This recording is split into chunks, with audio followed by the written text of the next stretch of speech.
The coffee mug trembled in my hand as I placed it on table 7, avoiding eye contact with the impatient businessman checking his watch for the 3rd time. My stomach growled, a painful reminder that I hadn't eaten since yesterday's dinner shift. 6 more hours to go, and the small container of leftover pasta in the break room fridge was the only thing keeping me going. Ella, table 12 needs water, and 9's been waiting on their check for 10 minutes. Margot's voice cut through the clatter of the busy lunch rush at Bellini's, the Italian restaurant where I'd been waitressing for the past 8 months. I'm on it, I called back, tucking a strand of dark hair behind my ear, feeling it escape from my hasty ponytail. The truth was, I was drowning. Drowning in late rent notices, in medical bills for my little sister's asthma treatments, in the exhaustion that seemed to have permanently settled into my bones at 25. Boston winters were brutal, and this one had stretched my already thin resources to the breaking point. I hurried past the large windows that faced the upscale neighborhood of North End, the weak February sunlight doing little to warm the restaurant. The lunch crowd at Bellini's consisted mainly of business people and wealthy locals who could afford $20 pasta dishes without blinking. That's when I first noticed him, the old man sitting alone by the window. He hadn't been assigned to my section, but something about him caught my attention. Unlike our usual patrons in their sleek business attire, he wore a worn gray coat and stared out the window with an expression of such profound sadness that it made my own troubles momentarily recede. When I passed his table again, I noticed he had only ordered a cup of tea. No food. His weathered hands, marked with age spots, wrapped around the ceramic cup as if seeking warmth more than refreshment. "Can I get you anything else, sir?" I asked, even though he wasn't my table. He looked up, startled, as if he'd forgotten where he was. His eyes were a striking blue, bright against his olive skin, and there was something dignified about him despite his simple clothes. "No, thank you, dear." His accent was thick.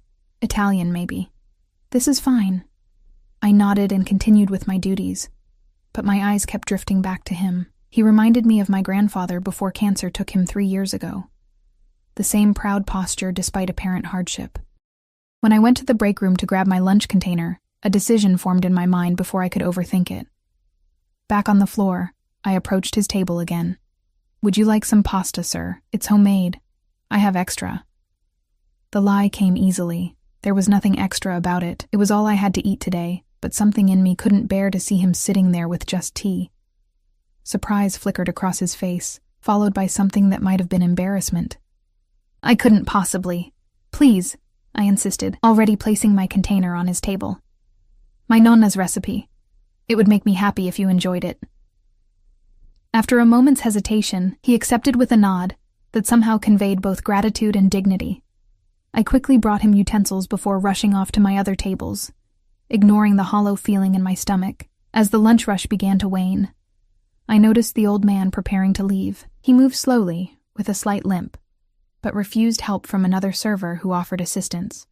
Before departing, he approached the hostess station where I was reorganizing menus. "Thank you for your kindness," he said simply, pressing something into my palm. Before I could respond, he had shuffled out the door. I opened my hand to find a worn silver coin with strange markings.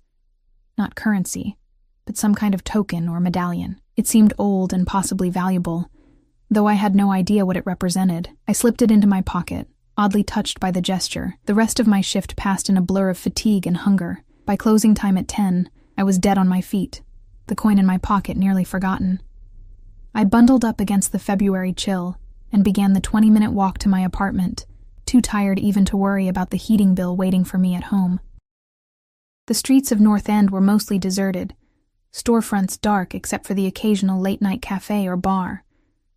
I hugged the buildings, keeping my head down against the wind. When the black car pulled up beside me, I barely registered it until the passenger window slid down with an electronic hum. "Excuse me."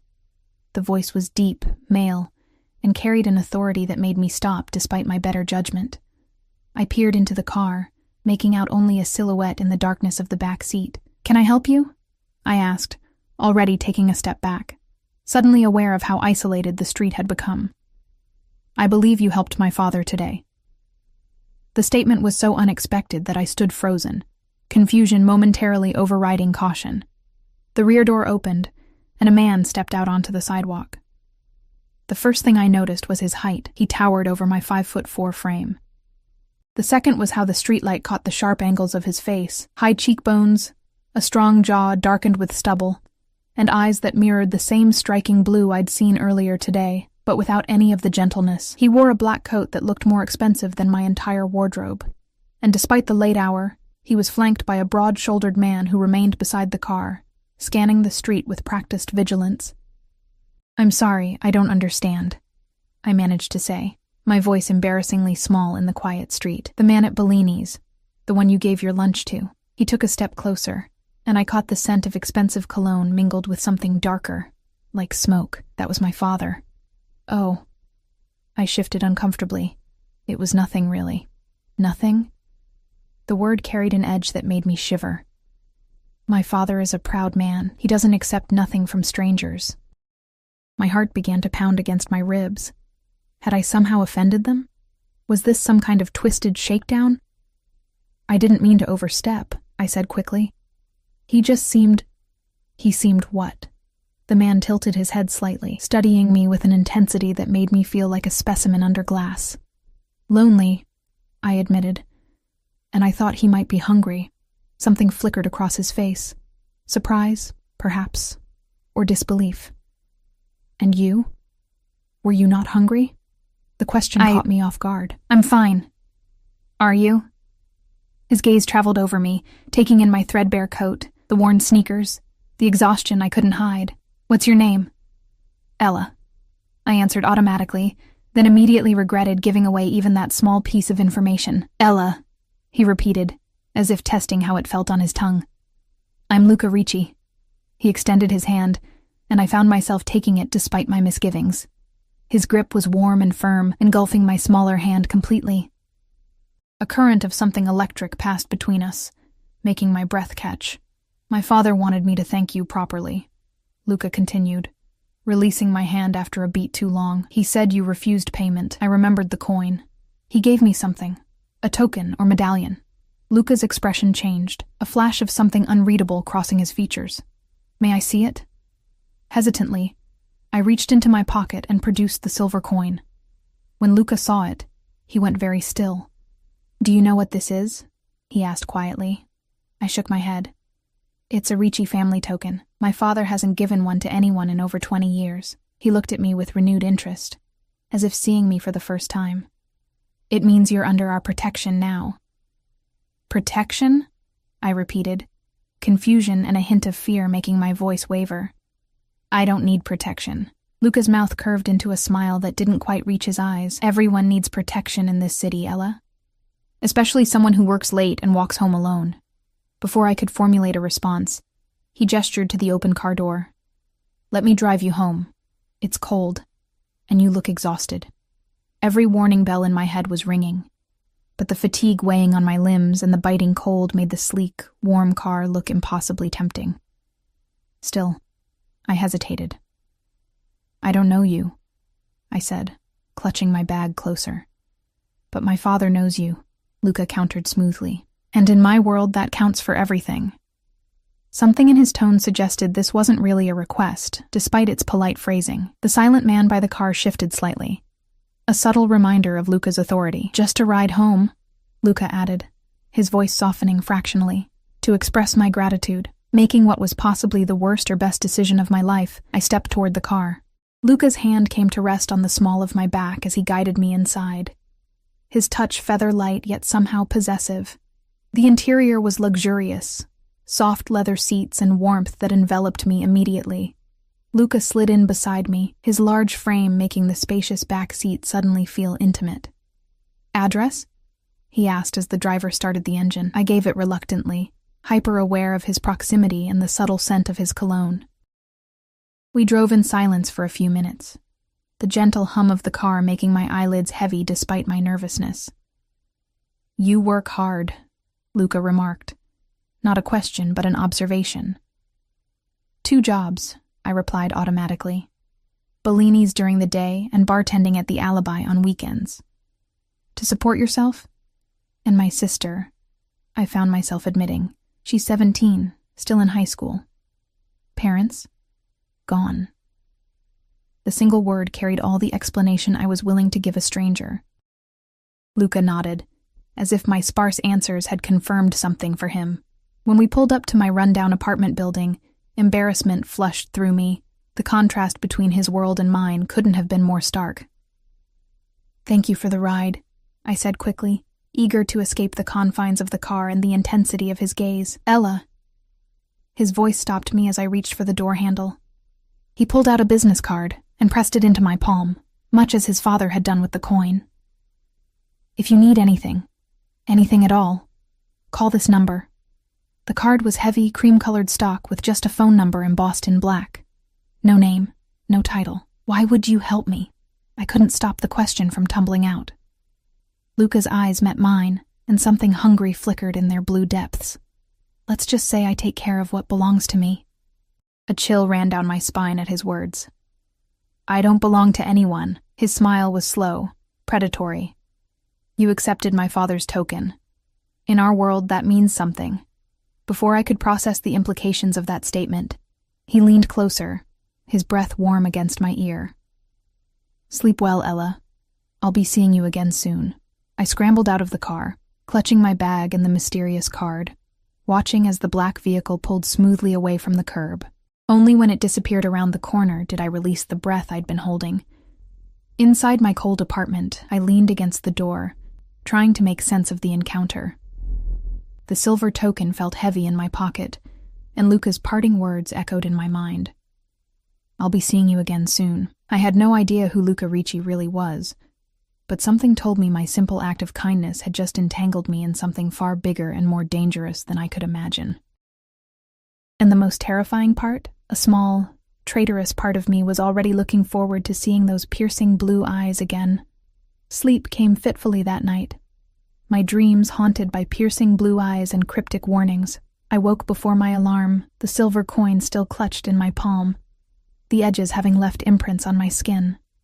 Morning light filtered weakly through my thin curtains, illuminating the modest studio apartment I shared with my sister Mia.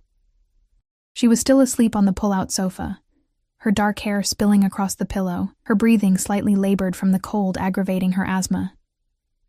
We couldn't afford to keep the heat running through the night, not with the electric bill already overdue. I slipped out of bed, careful not to wake her, and headed to our tiny bathroom. The mirror reflected a face I barely recognized some days. Dark circles under hazel eyes, cheekbones too prominent from too many skipped meals. I splashed cold water on my face, trying to wash away the lingering unease from last night's encounter. "Who are you, Luca Ricci?" I whispered to my reflection, remembering his words, his proximity in the car, the way his eyes had claimed me before he even touched me. The business card sat on my nightstand, its elegant simplicity somehow threatening in the harsh morning light. I should throw it away, forget the whole strange encounter, yet something stopped me. I tucked it into my wallet instead, next to the meager collection of bills that would barely cover this week's groceries. "Ella," Mia's sleepy voice called from the main room. "You're up early." I emerged from the bathroom with a forced smile. "Just couldn't sleep. How are you feeling?" "Fine," she said, the slight wheeze in her breath betraying her. "Are you working both jobs today?" "Just Bellini's," I replied, moving to the kitchenette to start coffee. "But I picked up an extra shift tomorrow." Mia frowned, pushing herself up on the sofa bed. "You're working too much," says the straight-A student who's getting into Boston University with a scholarship, I countered, tossing a granola bar her way. "Someone has to keep you in those fancy textbooks." She caught the bar, but didn't open it.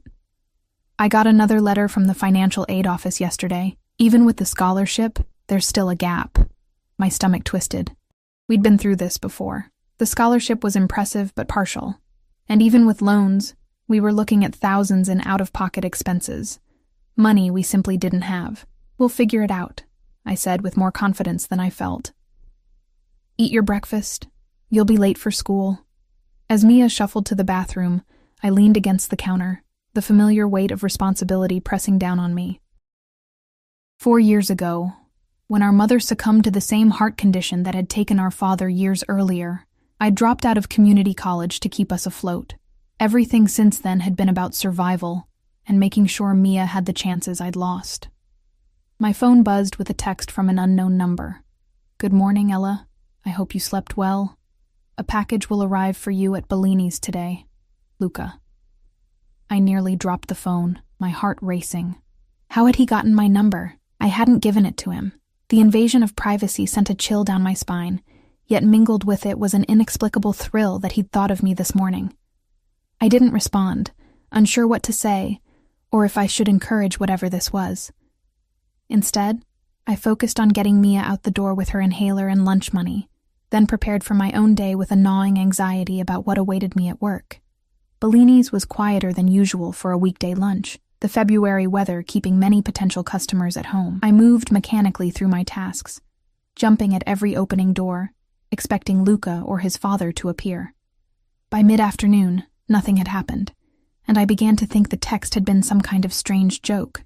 Then Margot approached me, curiosity evident in her expression. "There's a delivery for you at the front." At the hostess station stood a courier in a crisp uniform, holding a large white box tied with a simple black ribbon. "Ella Blackwood?" he asked, consulting his clipboard. "That's me," I confirmed, bewildered. "Sign here, please." After I scribbled my signature, he handed me the box with a polite nod and departed. The other servers gathered, watching with undisguised interest as I set the box on the counter. "Secret admirer?" Margot teased. "No idea," I murmured, tugging at the ribbon with trembling fingers. Inside, nestled in tissue paper, lay a coat, a beautiful caramel-colored wool coat that looked impossibly expensive. Beneath it was a pair of leather gloves lined with soft cashmere and a cream-colored scarf. A small card rested atop these treasures. No one under my protection should walk home cold. Heat rushed to my face, part embarrassment, part indignation, part something else I didn't want to name. "Wow," breathed Margot, reaching out to touch the coat sleeve. "This is Max Mara. That's like $2,000, easy." $2,000? I echoed incredulously. "For a coat?" "Who sent it?" another server asked, peering at the card I quickly tucked away. "Just someone I met," I said vaguely. "There's been a mistake. I can't accept this." But even as I said it, I remembered the heating bill waiting at home. Mia's wheezing this morning. The financial aid letter. The coat represented more money than I made in a month. If I returned it, no. I shut down that calculating part of my brain immediately. Whatever Luca Ricci's game was, I wanted no part of it. Gifts like this came with strings, expectations. I'd learned that lesson the hard way before. I closed the box and stashed it in the break room, trying to focus on my remaining tables. But my mind kept drifting to the coat, to Luca's text, to the silver token that seemed to have upended my carefully constructed, if precarious life in less than 24 hours. At the end of my shift, I changed out of my uniform and reluctantly retrieved the box. Whatever I decided to do with its contents, leaving it at the restaurant wasn't an option. The temperature had dropped further, and my thin jacket provided little protection against the biting wind as I stepped outside. The black car was waiting at the curb. My steps faltered as the back door opened, and Luca emerged, looking even more imposing than I remembered. Today he wore a charcoal suit under his open coat, the tailored lines emphasizing his broad shoulders and lean frame. The same silent bodyguard hovered nearby, his presence a reminder of who I was dealing with. "You didn't respond to my message," Luca said by way of greeting. His eyes dropped to the box in my arms, then back to my face, assessing. "How did you get my number?" I countered, keeping my distance. A slight smile played at the corners of his mouth. "I have resources." "That's not an answer. It's the only one you're getting for now." He nodded toward the box. "You haven't tried it on." "I'm returning it," I said firmly, extending the box toward him. "I appreciate the gesture, but I can't accept gifts like this from someone I barely know." Luca made no move to take the box. "You gave your lunch to a stranger yesterday with no expectation of return. Why is it so difficult to accept something given in the same spirit?" "Because that was a $7 container of pasta, not a $2,000 coat." The words burst out louder than I intended, drawing glances from passers-by. Luca stepped closer, his voice dropping to a register that seemed to vibrate through me. "The value is relative, Ella.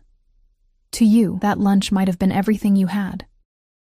To me, this, he gestured to the box, is nothing.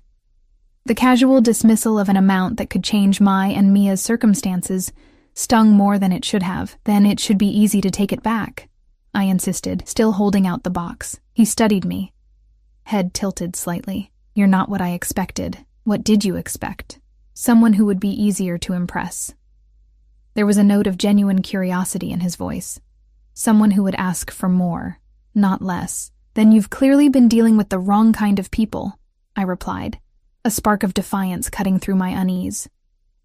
Luca's laugh was unexpected, a rich, warm sound that transformed his severe features into something dangerously attractive. Clearly. He sobered, his expression turning serious. The coat stays with you. Consider it repayment for my father's debt. Your father doesn't owe me anything. In our world, a debt of honor is sacred. He stepped forward, gently pushing the box back toward me. You showed kindness to Arichi. We repay our debts, Ella. Always. Something in his tone suggested refusing again would be futile. I lowered the box, still unsure. At least let me drive you home, he offered, gesturing to the waiting car. It's colder today. I hesitated, weighing my options. The walk home was long, and my thin jacket offered little protection against the February chill. Plus, I was curious about him, about his father, about the token that apparently meant so much. All right, I conceded. But just a ride. His satisfied smile suggested he'd known I would agree all along. Inside the car, the familiar scent of leather and his cologne enveloped me. I set the box between us, a flimsy barrier that did little to diminish his overwhelming presence. Your father, I began after we pulled away from the curb. Is he well? Luca's expression softened fractionally. He is, though he tires easily these days. He mentioned your kindness several times last night. Why was he alone at Bellini's? I asked. If he's important to you, shouldn't someone have been with him? A shadow passed over Luca's face. My father is stubborn. He slipped away from his caretaker yesterday. Not the first time. He used to run our family business before his health declined. He glanced at me. He was diagnosed with early-stage Alzheimer's last year. The revelation surprised me. Not just the information itself, but that Luca would share something so personal. I'm sorry, I said softly. Don't be. He has good days and bad days. Yesterday was complicated. The anniversary of my mother's passing, he added after a pause, his gaze fixed on the passing cityscape. He was visiting her favorite restaurant. The unexpected vulnerability in his admission made my chest tighten. I thought of my own parents, of the emptiness their absence had left behind. I understand, I said simply. My mother died 4 years ago. Some days I still expect to hear her voice when I walk through the door. Luca turned to me, his blue eyes searching mine as if looking for the truth in my words. Whatever he found seemed to satisfy him. He nodded once, then changed the subject. You mentioned a sister yesterday. Mia, I confirmed. She's 17. Finishing high school this year. And it's just the two of you? Yes. That's a heavy burden for someone your age. I bristled slightly. It's not a burden. She's all I have. I didn't mean to offend, he said, holding up a hand. Family responsibility is something I understand better than most. The car slowed as we approached my building. Unlike last night, Luca exited first, coming around to open my door. The gesture was unexpectedly gentlemanly from someone who exuded such dangerous energy. Will you try on the coat? He asked as I stepped out, still clutching the box. Why is it so important to you? Because you need it, he replied simply, and because I want to see you in it. There was no mistaking the hunger that darkened his eyes as he spoke. It sent a flurry of butterflies through my stomach, a sensation I hadn't experienced in years. Against my better judgment, I set the box on the hood of the car and withdrew the caramel coat. It was even more beautiful in the fading daylight, the wool soft against my fingertips. I slipped it on, immediately enveloped in its warmth and subtle scent of luxury. Luca's intake of breath was audible. He circled me slowly, his gaze appreciative but somehow proprietary, as if confirming what he already knew, that I would look exactly as he had imagined in his gift. Perfect, he murmured, stopping before me. He reached out, adjusting the collar gently, his knuckles brushing against my neck. The contact, brief as it was, sent electricity coursing through me. "Thank you," I whispered, suddenly breathless. "But I still don't understand what you want from me." Luca's hands lingered at my collar, his proximity overwhelming my senses. "Dinner," he said, "tomorrow night. Let me thank you properly for what you did for my father." Warning bells clanged in my head, but they seemed distant compared to the thundering of my heart. "I'm working tomorrow. The alibi, remember? What time do you finish?" 11. "I'll pick you up." It wasn't a question. I should have refused, should have stepped back, returned the coat, walked away from whatever dangerous game this was. Instead, I heard myself say, "Okay." His smile was triumphant, though he tried to hide it. "Until tomorrow, then." I nodded, unable to form words as he leaned in, his lips brushing my cheek in a barely there kiss that nevertheless branded me more effectively than any possessive touch could have. As I watched the black car pull away, I stood on the sidewalk wrapped in a coat worth more than 2 months' rent, touching my fingers to the spot his lips had grazed, wondering what I'd just agreed to. Inside my apartment, Mia looked up from her homework, her eyes widening as she took in my appearance. "Whoa. Where did you get that?" "It was a gift," I said vaguely, slipping it off and carefully laying it across our small kitchen counter. "From who? It looks expensive." "Just someone I met." I busied myself with putting on water for pasta, avoiding her curious gaze. "Ella." Her tone made me turn. "What's going on?" "You're acting weird," I sighed, knowing I couldn't keep secrets from my sister for long. "I did something nice for an old man at the restaurant yesterday. Turns out he's the father of someone important." I hesitated, unsure how to describe Luca. His son wanted to thank me. With a designer coat? Mia's eyebrows rose skeptically. "What kind of important are we talking about here?" I thought of the bodyguard, the luxury car, the way Luca had spoken of family honor and debts. The pieces began to fit together in a way that made my stomach clench. "I'm not entirely sure," I admitted, though a suspicion was forming. "But I think he might be connected to something dangerous." Morning brought a text message from an unknown number, different from Luca's. "Your sister's scholarship has been fully funded. Remaining tuition gap covered. A friend of the Ricci family." I stared at my phone in disbelief, my hands trembling. This couldn't be coincidence. I hadn't mentioned the scholarship issues to Luca, which meant he'd been investigating us, digging into our personal lives. The invasion of privacy made me feel exposed, vulnerable. Yet mingled with my indignation was a shameful relief. Mia's future was secure. When she burst into the apartment that afternoon, waving an official letter from Boston University, her face alight with joy, I couldn't bring myself to tell her the truth. "I got a full ride," she exclaimed, throwing her arms around me. "They said an anonymous donor established a special fund for students with medical needs. Can you believe it?" I hugged her back, swallowing the lump in my throat. "That's amazing, Mia. You deserve it." "Now you can cut back on your hours," she said, pulling away to look at me earnestly. "Maybe even take some classes yourself." "Let's not get ahead of ourselves," I replied with a forced smile. "But this calls for celebration. How about pizza tonight?" As Mia chattered excitedly about dorm options and course selections, my mind raced. Whatever game Luca was playing, he'd just raised the stakes exponentially. The coat was one thing. This was something else entirely, something that bound me to him with invisible strings made of gratitude and obligation. I arrived at the alibi just before my 5 p.m. shift, still wrestling with conflicting emotions.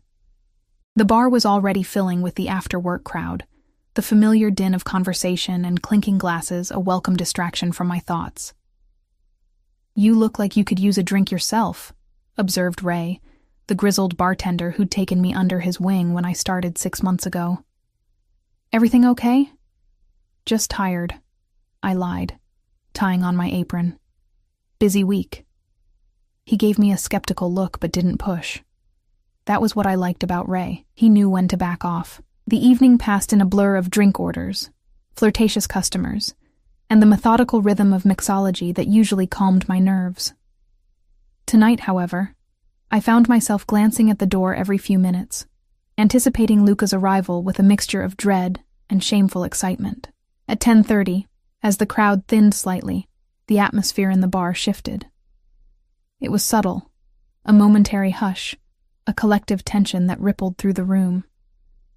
I looked up from the gin and tonic I was preparing to see Luca entering, flanked by two men who were clearly security despite their expensive suits.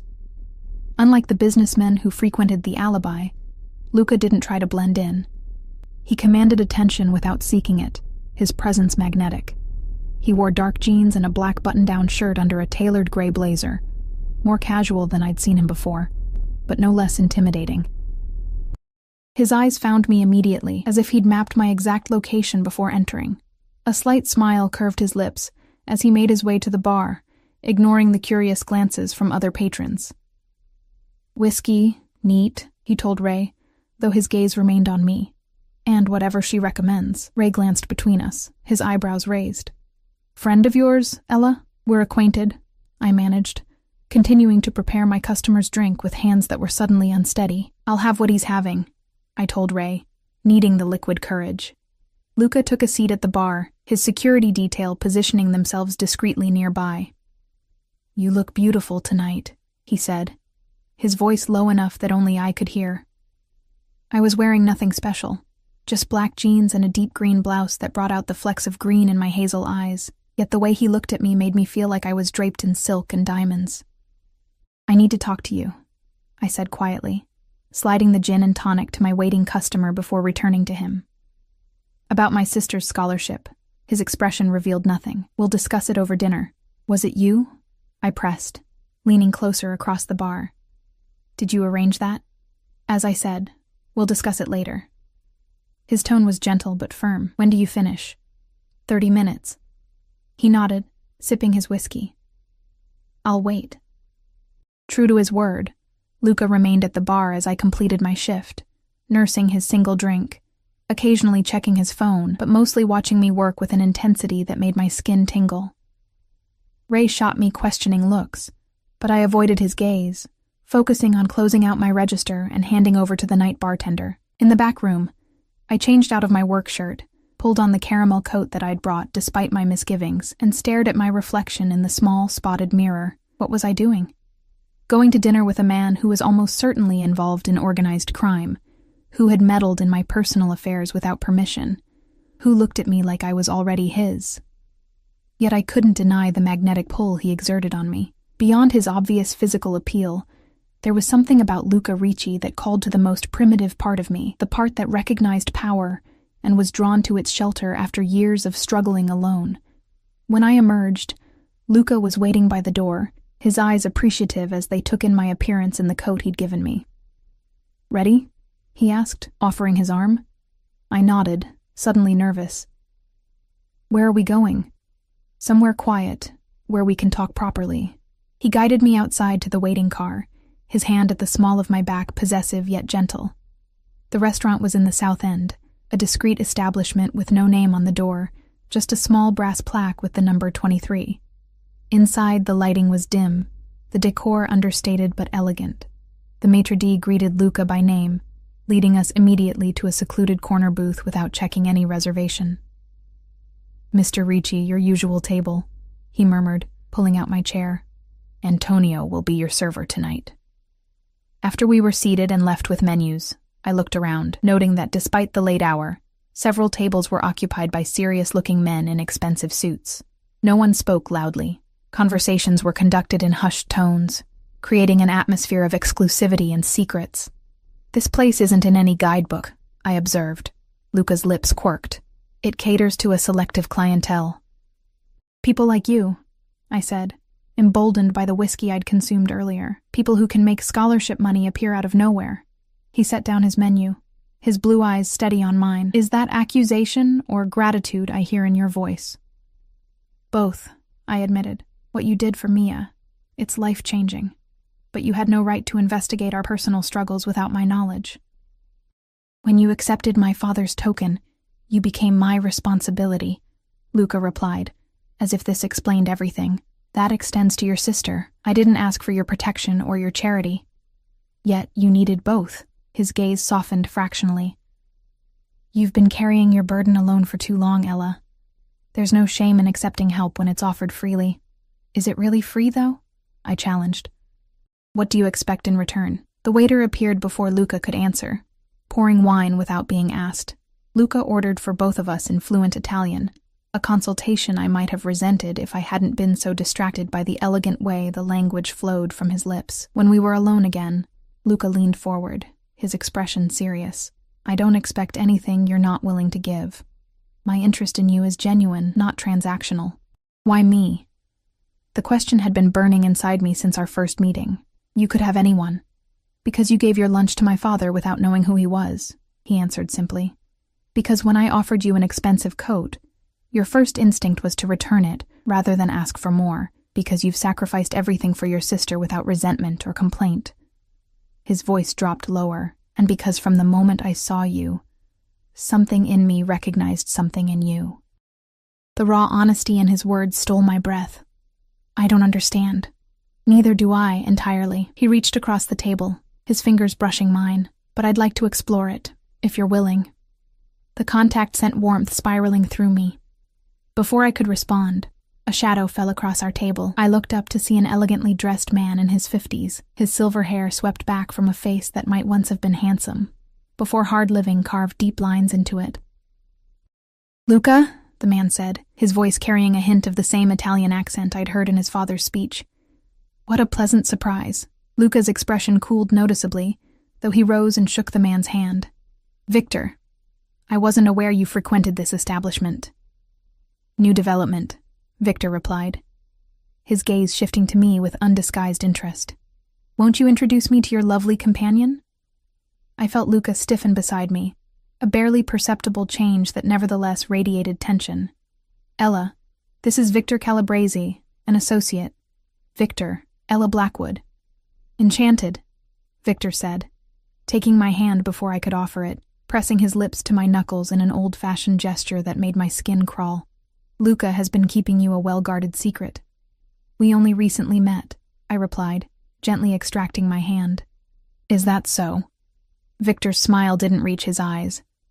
How interesting that Luca would bring a new acquaintance to such an exclusive venue. If you'll excuse us, Luca cut in smoothly. Our dinner is arriving. Victor inclined his head, though his eyes remained cold. Of course. Enjoy your evening. To me, he added, I hope to see more of you, Miss Blackwood. As he walked away, I noticed Luca's knuckles had turned white where he gripped his wine glass. Who is he really? I asked quietly. A rival, Luca answered, his voice tight. And not someone you want to know better. The waiter arrived with our food, delicate pasta dishes that smelled divine, providing a welcome interruption to the sudden tension. As we ate, Luca gradually relaxed, steering the conversation to lighter topics. My childhood in Boston, Mia's academic interests, my abandoned dreams of becoming a photographer. Why did you give it up? He asked when I mentioned my once passionate hobby. Necessity, I replied with a small shrug. Cameras and lenses are expensive. After my mother died, I sold my equipment to cover funeral costs. Something like anger flashed in his eyes. You've had to sacrifice too much. Life isn't always fair, I said, uncomfortable with his intensity. You adapt. Or you find someone who can restore the balance, he countered.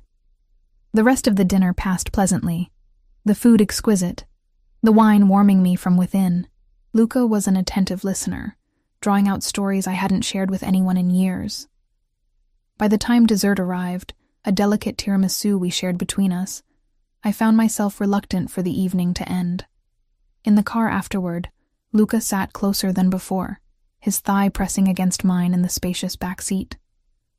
I'd like to see you again, he said, his voice husky in the intimate darkness. I'd like that too, I admitted, surprising myself with my honesty. He smiled, satisfaction evident in his expression. Tomorrow I want to introduce you properly to my father. He's been asking about you. The request seemed significant, though I couldn't pinpoint why. All right.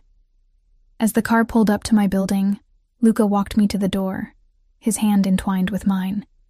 In the dim hallway, he paused, turning me gently to face him. "Ella," he murmured, one hand coming up to cup my cheek. "May I kiss you?"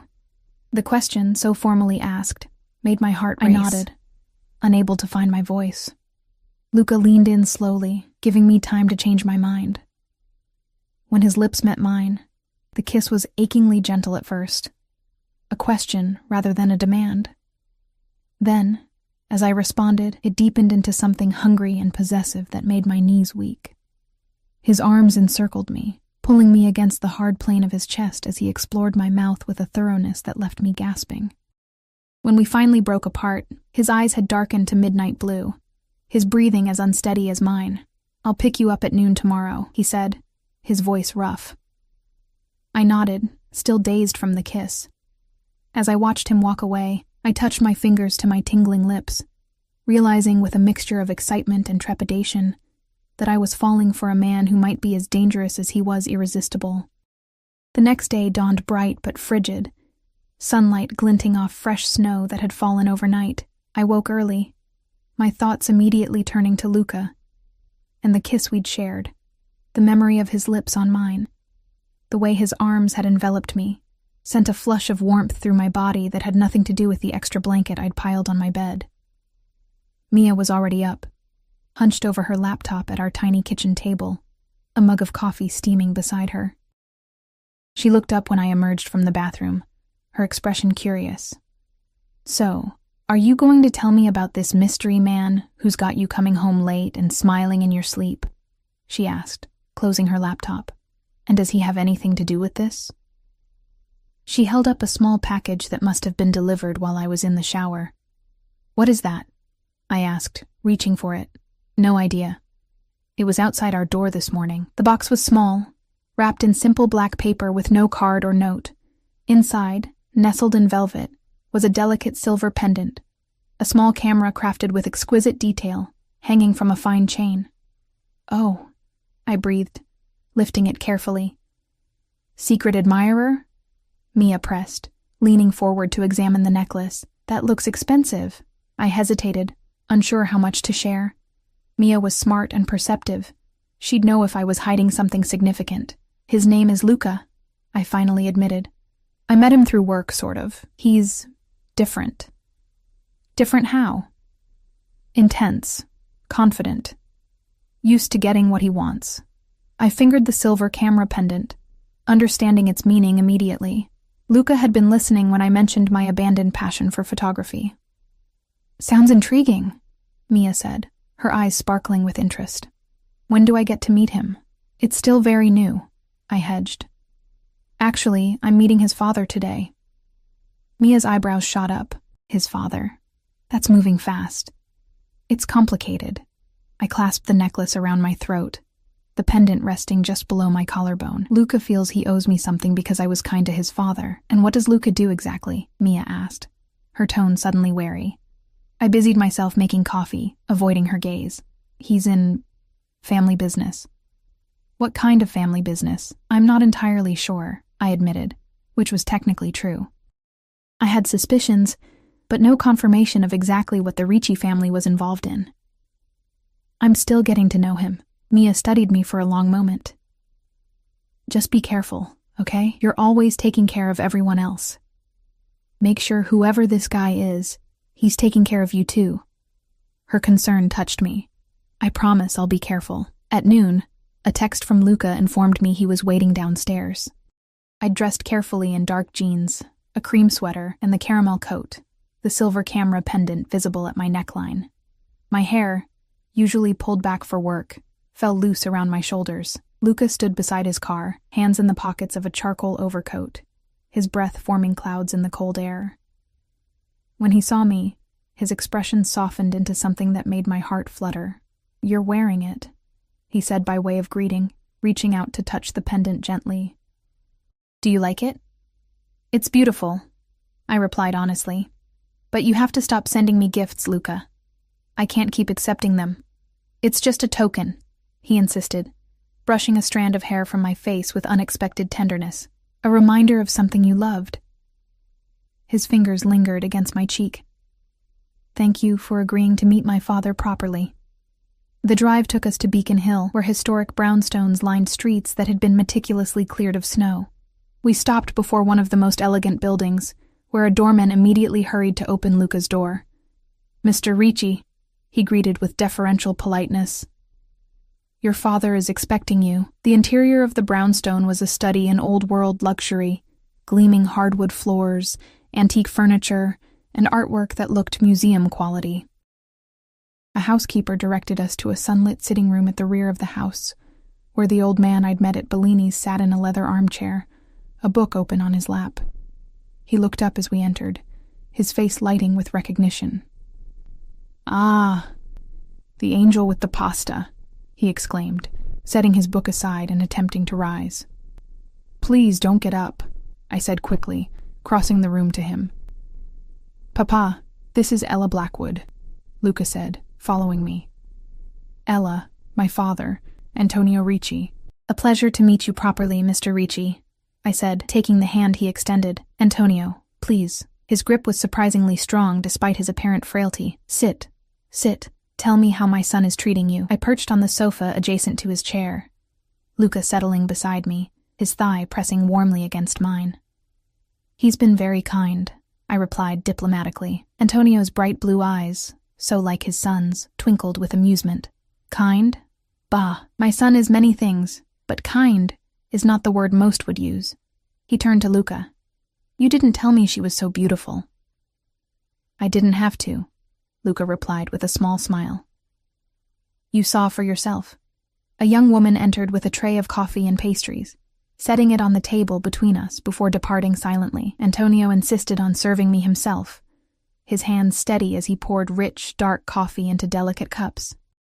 "My Luca tells me you have no family except a sister," Antonio said, handing me a cup. "That's right," I confirmed. "Our parents passed away several years ago." He nodded solemnly. "Family is everything. Without family, a person has no roots, no foundation." His gaze grew distant. "I lost my Maria, Luca's mother, 12 years ago. Not a day passes that I don't miss her." "I'm sorry for your loss," I said softly. "She would have liked you," Antonio continued, focusing on me again. "She always said Luca needed someone with fire in her soul. Too many women see only what he can give them, not who he is." I felt Luca tense slightly beside me. "Papa," he warned quietly. Antonio waved a dismissive hand. "You are too protective, figlio mio. Ella is not a child to be shielded from truths. To me," he added, "my son carries heavy responsibilities. He needs a partner who understands the weight he bears, not just someone to warm his bed." "Papa, enough," Luca said more firmly. I touched his arm gently. "It's okay." To Antonio I said, "I appreciate your candor, but Luca and I are still getting to know each other. It's too early to talk about partnerships." Antonio studied me for a long moment, then nodded, apparently satisfied. "Wise girl. But remember what I said about the token I gave you. In our family, such things are not given lightly." The rest of the visit passed pleasantly, with Antonio sharing stories of Luca's childhood, much to his son's evident discomfort, and asking thoughtful questions about my own life and Mia's studies. Throughout, I noticed the respectful way the household staff treated the elder Ricci, despite his occasional confusion when names or dates escaped him. As we were preparing to leave, Antonio took my hands in his. "You must come for Sunday dinner," he insisted. "The whole family will be here. I want them to meet the girl who has caught my son's attention." The invitation felt significant, judging by the way Luca's expression tightened. "That's very kind, but we would be honored," Luca interrupted smoothly. "If Ella is free, of course." Put on the spot, I nodded.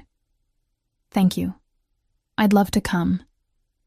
Antonio beamed, patting my cheek affectionately. Good. And bring your sister.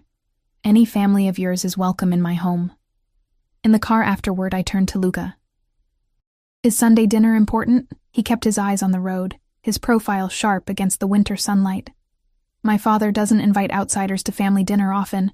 It's a statement." "What kind of statement?" He glanced at me briefly. "That you're important to me." The simple declaration sent warmth coursing through me. "And am I? Important to you?" Luca pulled the car over suddenly, shifting to face me fully. "Ella," he said, his voice low and intense. "From the moment I saw you, something inside me changed. I've never felt this way about anyone before." He reached out, cupping my face in his large hand. "I know this is happening quickly, but I'm not a man who hesitates when he finds something precious." His words should have frightened me, but instead, they stirred something deep and primal. "I feel it too," I admitted, leaning into his touch. "But there's still so much I don't know about you, about your family. What do you want to know?" The direct question caught me off guard. I'd expected evasion, not openness. "Your business," I said carefully. "The way people react to your name. The security that follows you everywhere." I took a breath. "Are you involved in something illegal, Luca?" His expression remained neutral, but his eyes darkened. "Would it matter if I was?" "I think it might," I replied honestly, "depending on what it is." Luca was silent for a long moment, his thumb tracing gentle circles on my cheek. "My family has interests in many businesses, restaurants, shipping, real estate. Some of these operations exist in gray areas of the law." His gaze never wavered from mine. "I won't insult your intelligence by pretending we're nothing more than legitimate businessmen, but neither are we the monsters that movies would have you believe." "You're admitting you're connected to the Mafia," I said, needing to hear it plainly. "I'm admitting that my family operates according to its own code, and that code sometimes conflicts with conventional law." His hand dropped from my face. "If that changes how you see me, I understand." I should have been terrified, should have asked him to take me home immediately, cut all ties, and pretend we'd never met. Instead, I found myself studying the complex man before me, the same man who'd arranged me as scholarship, who'd remembered my lost passion for photography, who looked at me like I was the answer to a question he'd been asking his whole life. "I don't know what this makes me," I said slowly, "but it doesn't change how I feel when I'm with you." Relief flickered across his features.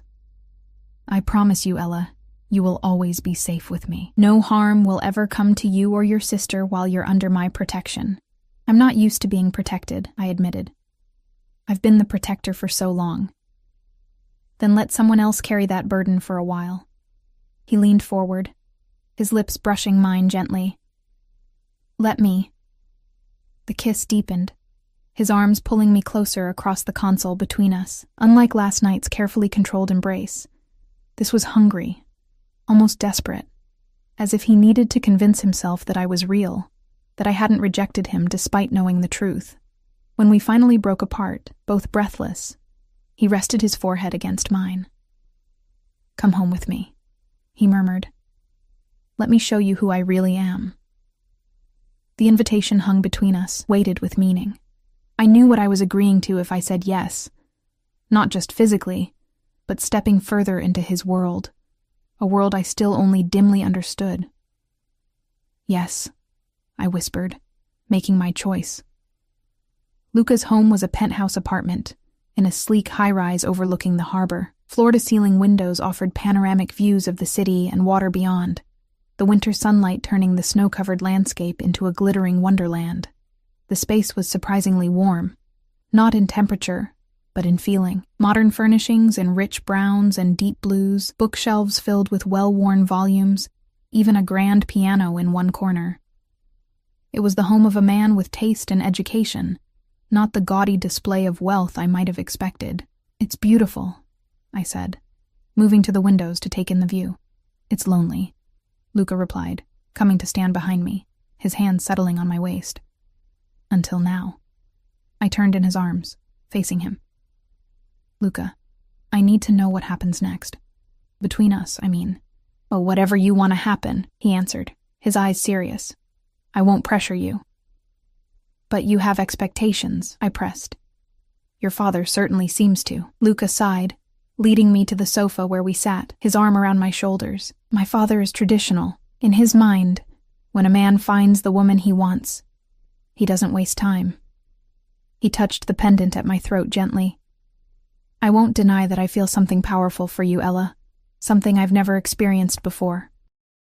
But I don't expect you to make any declarations or commitments until you're ready." The sincerity in his voice touched me deeply.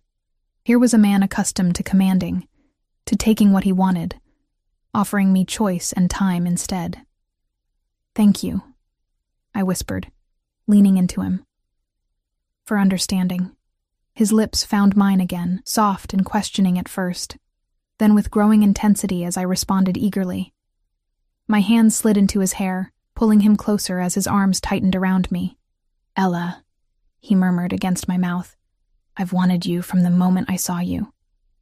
"Show me," I breathed, surrendering to the fire building between us. His eyes, darkened with desire, searched mine for confirmation. Finding it, he stood, lifting me effortlessly into his arms. As he carried me toward the bedroom, I wrapped my arms around his neck, knowing I was crossing a threshold from which there would be no easy return. The week that followed passed in a dreamlike haze. By day, I continued my shifts at Bellini's, though Luca insisted I quit my weekend job at the Alibi. By night, I found myself increasingly in his world, dining at exclusive restaurants, attending a private gallery opening, spending quiet evenings at his penthouse where we talked for hours before inevitably ending up tangled in his sheets. Through it all, Luca was attentive, passionate, and surprisingly vulnerable in unguarded moments. When he held me in the darkness, he sometimes spoke of his childhood, raised to take over the family business, the weight of legacy and tradition, the loss of his mother that had left both him and Antonio adrift. "I was 19 when she died," he told me one night, his fingers tracing patterns on my bare shoulder. "Cancer. My father was never the same afterward." I pressed closer to him, offering wordless comfort. "Is that when you took over the business?" "Not entirely. My father continued for several years, but I was being groomed, learning every aspect." His arms tightened around me. When his memory began to fail, I had no choice but to step in completely. On Thursday, a package arrived at my apartment, a professional-grade camera with multiple lenses and accessories. The note simply read, "Start creating again. L." This time, I didn't try to refuse the gift. Instead, I spent hours that evening reacquainting myself with the familiar weight of a camera in my hands, the technical details returning like muscle memory. When Luca called later, I found myself thanking him without reservation. "You sound happy," he said, satisfaction evident in his voice. "I am," I admitted. I'd forgotten how much I loved photography. "Bring the camera on Sunday," he suggested. "My father's garden is particularly beautiful in winter." Sunday arrived with clear skies and biting cold. Mia, initially skeptical about attending dinner with a family we barely knew, had become intrigued after meeting Luca briefly when he picked me up on Friday. "He looks at you like you're the only woman in the world," she'd commented afterward. "It's kind of intense, but nice." Now, as we approached Antonio's brownstone, camera bag slung over my shoulder, I felt a flutter of nerves. "Remember," I told Mia, "his father sometimes gets confused. Just be patient with him." "I will," she promised, adjusting her scarf, a cashmere one that had appeared mysteriously on our doorstep the day after she'd met Luca. Antonio greeted us warmly, embracing me like a long-lost daughter, and immediately taking a shine to Mia, exclaiming over her academic achievements. The house was filled with delicious aromas, and the sound of voices from deeper inside. Come," Antonio urged, leading us through to a large dining room where about a dozen people were gathered. "Everyone, meet Ella and her sister Mia." All conversation ceased as we entered, every eye turning to assess us. I felt Luca move immediately to my side, his hand settling possessively at the small of my back. "This is my cousin Marco and his wife Teresa."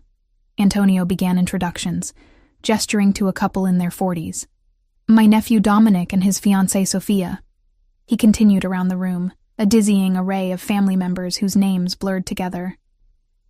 I noticed the calculating looks from the women, the appraising glances from the men. We were being evaluated, judged for worthiness. Luca's grip on my waist tightened almost imperceptibly. "And this," Antonio said finally, "is Luca's godfather, Vincent Calabresi." With a jolt, I recognized the silver-haired man from the restaurant, the one Luca had called a rival. Vincent smiled thinly, taking my hand in his cold grip. "We meet again, Miss Blackwood," he said smoothly. "What a pleasant surprise." Luca's entire body tensed beside me. Uncle Vincent, he acknowledged, his tone carefully neutral.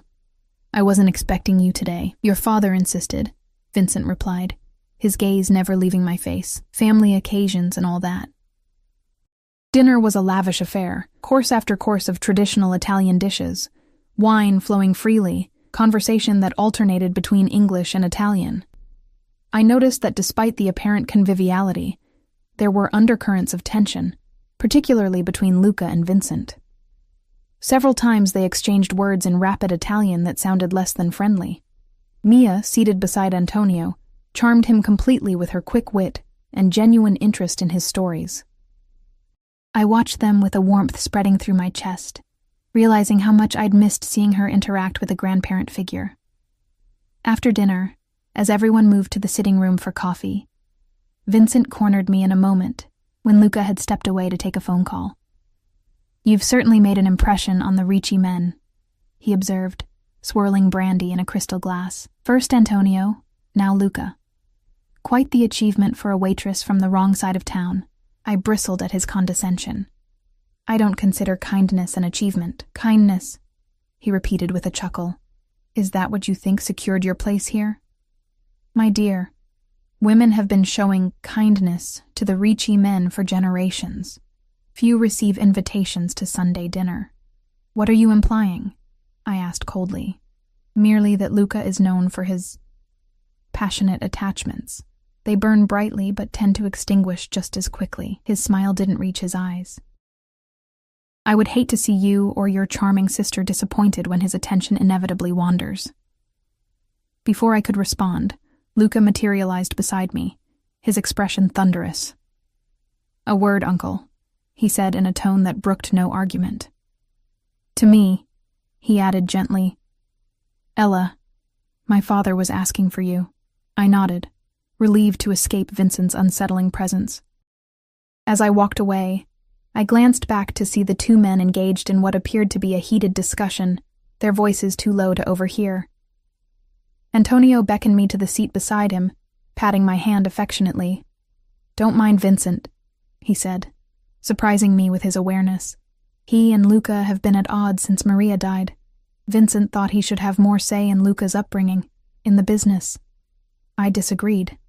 He seems to disapprove of me, I admitted. He disapproves of anything that makes Luca happy, Antonio replied with surprising sharpness. My son has carried too many burdens for too long. You bring light back to his eyes. He squeezed my hand. The token I gave you, it belonged to Maria. I've kept it all these years, waiting for the right person to pass it to. I touched the silver coin, which I now wore on a chain alongside the camera pendant. I'm honored. Honor? Antonio nodded approvingly. That is what the Ricci family values above all. Honor, loyalty, family. His blue eyes, so like Luca's, fixed on me intently. Remember that, cara mia, and you will always find your place with us. Later, as we prepared to leave, Luca pulled me aside in the hallway. I'm sorry about Vincent, he said, his jaw tight with residual anger. He overstepped. What did he say to you? I asked. Nothing worth repeating. He cupped my face in his hands. What matters is this, us. The rest is noise. His kiss was possessive, almost desperate, as if he needed to claim me in the face of whatever threat Vincent represented. When we broke apart, his eyes were dark with emotion. Stay with me tonight, he murmured against my lips. Mia can manage one night alone, he finished. Please, Ella, I need you. The raw vulnerability in his voice made my decision. After arranging for Luca's driver to take Mia home, I went with him to his penthouse, where he loved me with an intensity that left us both breathless and trembling. Afterward, as we lay entwined in the darkness, Luca traced the curve of my shoulder with gentle fingers. I love you, he said quietly, the words hanging in the stillness between us. My heart stuttered in my chest. It was too soon, too fast, and yet, I knew with sudden clarity that I felt the same. I love you too, I whispered back. Luca pulled me closer, pressing a kiss to my forehead. Then marry me. I froze, certain I'd misheard. What? He shifted, leaning up on one elbow to look down at me, his expression more serious than I'd ever seen it. Marry me, Ella. Be my wife. my partner in everything. Luca, we've known each other less than 2 weeks, I protested, though my pulse was racing. And in that time, I've become more certain of you than anything else in my life. His hand covered mine, bringing it to rest over his heart. I know who I am, what I am. I've never lied to you about that, but with you, I can be more than just the head of the Ricci family. I can be a man who loves, who dreams of a future with someone who sees him. Truly sees him. Tears pricked my eyes at the naked honesty in his voice. What about your world? Your business? The danger? You'll be protected always. You and Mia both. His grip tightened on my hand. I can't promise a normal life, Ella. But I can promise that you'll never want for anything. That you'll be cherished every day. That your sister will have every opportunity. His voice dropped lower. That our children will grow up knowing both strength and tenderness. The mention of children, our children, sent a shock of longing through me so intense it took my breath away. I could see it suddenly. A future with this complicated, dangerous, loving man. A family of our own. Yes, I whispered, the word escaping before doubt could silence it. Yes, I'll marry you. Luca's face transformed with joy, years of tension falling away as he gathered me into his arms, covering my face with kisses. You've made me the happiest man alive, he murmured against my skin. I swear on my life you'll never regret this decision, as he slid a ring onto my finger. A ring he must have been carrying, hoping.